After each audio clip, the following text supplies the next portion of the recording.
the debate over handgun calibers will always rage on. Which is most powerful? Which is most effective? And like a poker game, there's always some bluffing involved. Some are satisfied with less energy because it means less recoil. Others contend that ballistic advances have restacked the deck.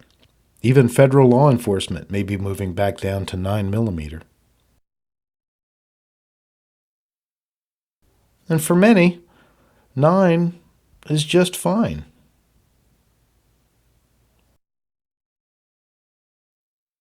But real men shoot 10.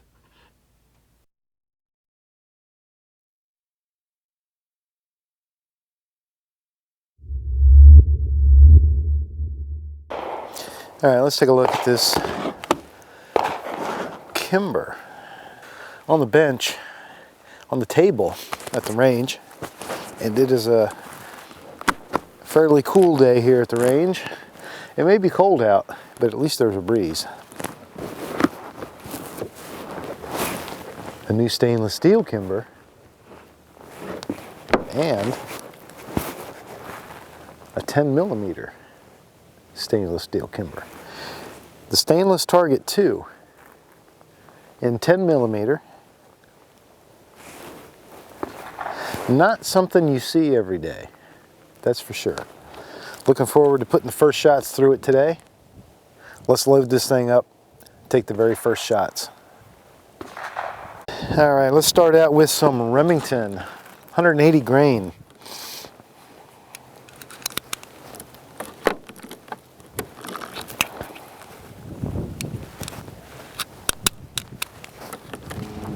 Magazine holds 9 rounds, which is an extremely awkward number of rounds.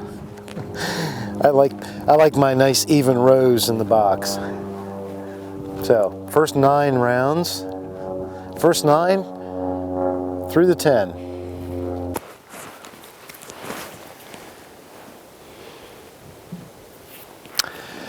Kimber stainless Target II, 10mm. Very first shots.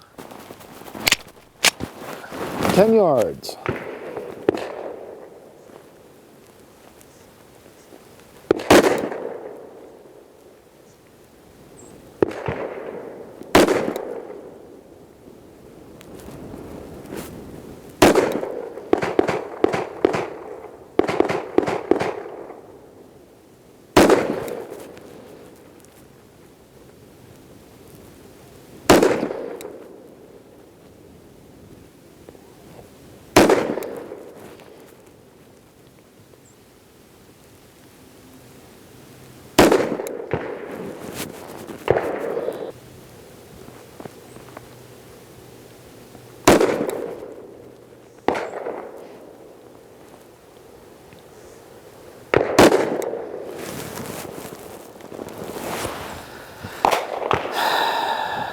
Nice.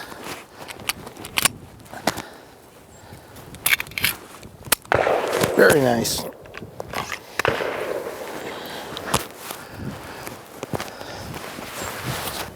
All right, let's go take a look at that first group.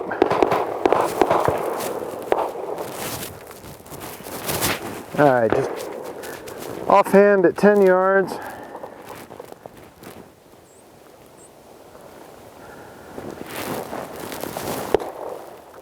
Nice. Now, for those of you who might think that the name Kimber means that it is the most finely made Swiss watch of handguns, I'm going to show you a couple things. Not to knock, because I do like Kimbers. I wouldn't continue to buy them if I didn't, obviously. Alright, so what you're seeing, this is the frame of the stainless Target II. This is the second time that I have field stripped and cleaned and lubricated it. I'm actually in the process of doing that after the first shooting. This escaped my attention the first time I had it apart, and it might have escaped my attention this time too if I hadn't caught a little bit of swab in it. But if you see right at the end of my red pointer, that is a burr. That's a stainless steel burr in the frame. So that is a remnant of the manufacturing process that didn't get removed. Luckily, it's in a place where it's really not doing any harm. So it's, you know, not that big a deal, and I think I've just worked it loose there. Good. So I've been working on it a little bit. So the other thing I wanted to show, and this I did see this before I ever even field stripped the gun and cleaned it for the first time and lubed it. I saw this right away. We have on opposite sides, almost perfectly opposing, two little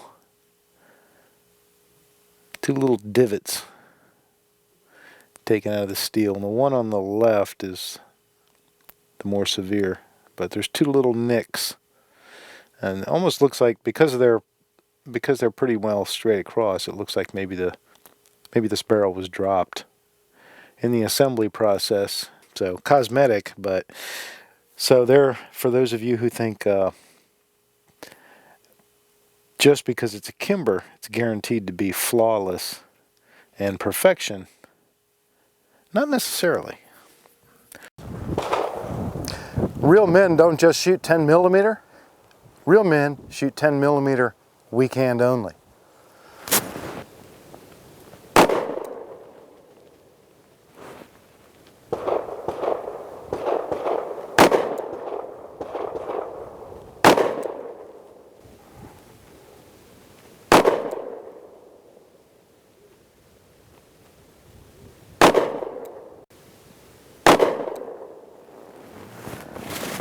Yeah, that opened the group up a little bit. Strong hand only.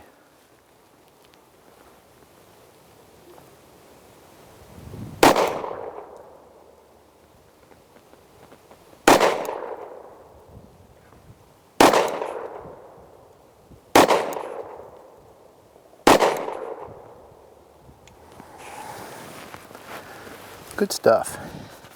Jolly good stuff. 25 yards.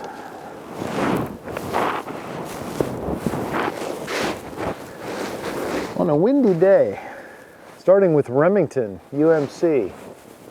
I'm gonna go for the upper right diamond.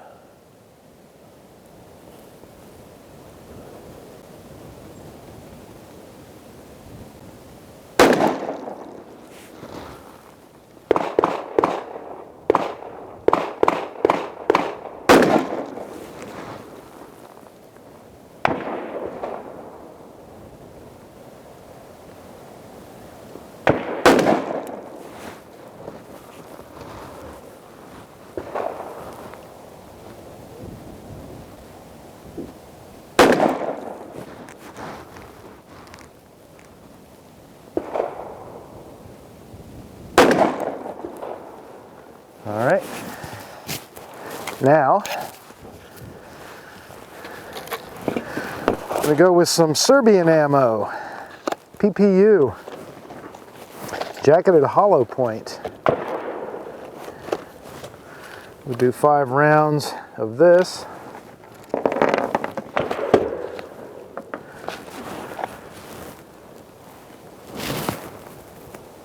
Next 5 rounds, PPU.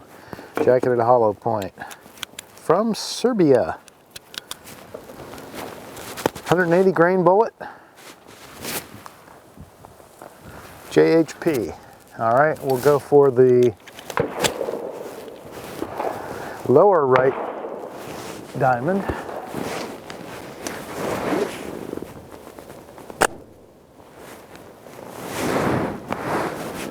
Oh.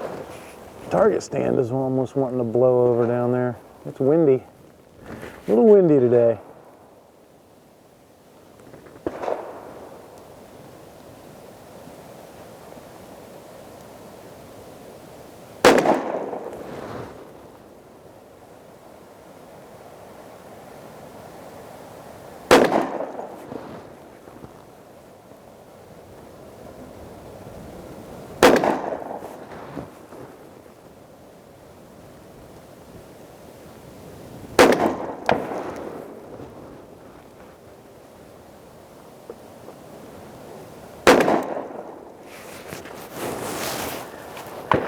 I can't see from here because my eyes are horrible. It looked like that first group was way left. Can't tell with this one. I know my offhand shooting at 10 yards was a little bit left. All right, next up, American Eagle. All right. American Eagle.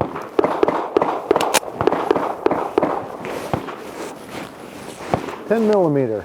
Going for the lower left.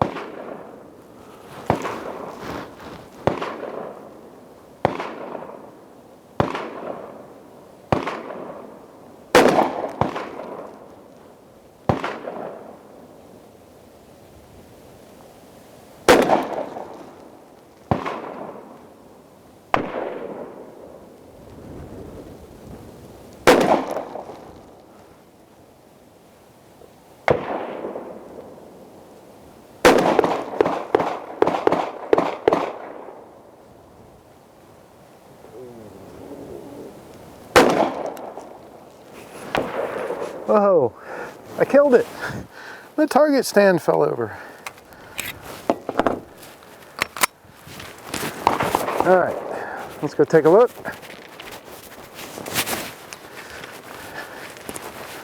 Man, my eyes are terrible.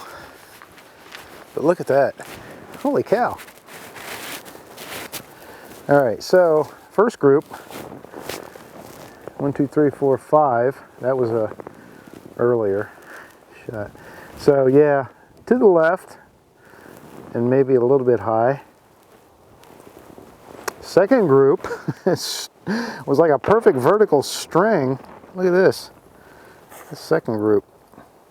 Amazing. And the third group, 1, 2, 3, 4, 5, I guess, yeah, definitely. Tore up my wood a little bit. Actually not a bad group compared to the others, size-wise. I don't know. And just for note, for comparison, this was my first 18 rounds, handheld, just offhand at 10 yards.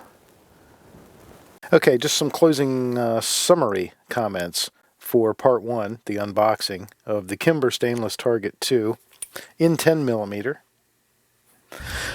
First and foremost, this is an excellent production 1911, as has been my experience with Kimbers.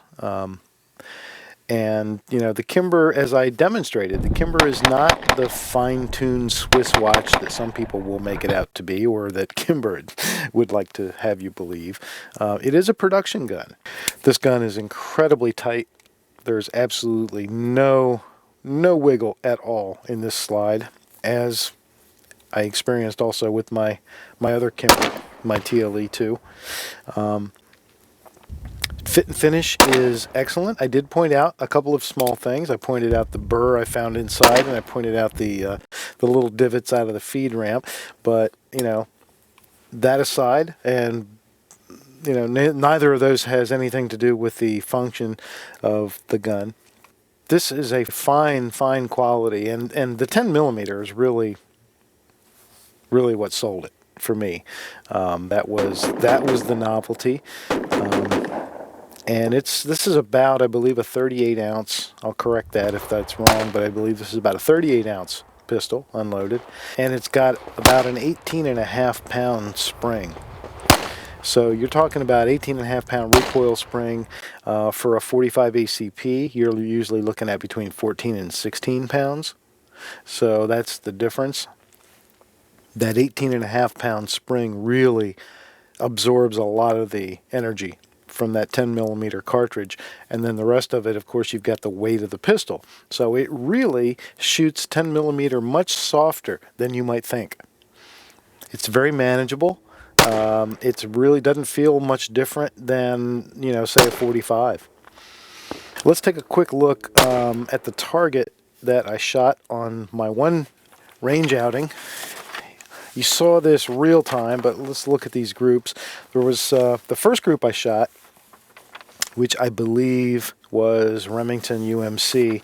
I shot 5 rounds with each type of ammo, and one of them didn't even make paper. So we got half a shot here, and then this is a beautiful group. Everybody was shooting left. My aim point was, just at the 6 o'clock of this diamond. So you can see that I'm 1, 2, 3, about 3.5 inches left, and my elevation looks really good for those 3 shots. And then I had a couple wild shots up here, one that went completely off the paper. The next 5-shot group was the PPU ammo, which is the Serbian ammo. The windage was incredibly consistent on it. I mean, they're almost in a perfectly straight line. I bet you there's not a half an inch variation in width in this column of shots, but the elevation was up and down all over the place. And again, my hold was down here. Now, keep into consideration, you saw the footage. It was really windy that day, and I was wearing my sunglasses instead of my shooting glasses, and so I wasn't necessarily seeing as good as I should have either. But, but hey, you know what? All the groups had the same circumstances. And then lastly, I shot some American Eagle, and we've got 4 shots here that you can see. One nicked the paper, and then I had one completely off the paper. This pistol does have black against black target sights. So you've got that black rear notch and just a black front blade. No dots, no color. They are fully adjustable. I didn't, it was too windy and frankly too cold that day to mess around adjusting the sights. But I have done already, I've moved it over. I've moved this rear sight to the right several clicks. I did a little bit of research trying to find out what the click value is for this sight. I couldn't find anything, so I don't know. So I just played it by ear. I just tried to get it to where it felt more centered. I'll get it out to the range and try and get a little better zero on it. I think if I find the right ammo that it likes and get this sight dialed in, I think this is going to be an extremely accurate shooter. I'll be very disappointed if it's not, because that is my expectation, that this is going to be surgical precision. That's what I expect out of this gun. The other shooting I did was, you saw this. This is from the first group, and then I opened that up a little bit more with some additional shooting. I shot some weak hand only and some strong hand only. The weak hand only especially opened my group up quite a bit, as you can see. And then I did some headshots. And again, my aim point is the black square, so I'm holding my front sight right there. So we're still to the left, but this is 10 yards offhand. May have even closed in to 7 or 8 yards when I was taking these headshots. So somewhere between 7 and 10 yards is where I was for these headshots offhand. And we're still to the left and a little bit high, so we need to adjust for that. But pretty impressive group. And a whole lot of fun to shoot. And that's the bottom line, really, is that this thing is just a whole lot of fun to shoot. So there's the first look at the Kimber Custom Target II in 10mm. There will be a part 2. The very beautiful and fun Kimber Stainless Target II, 10mm. And remember, real men shoot 10.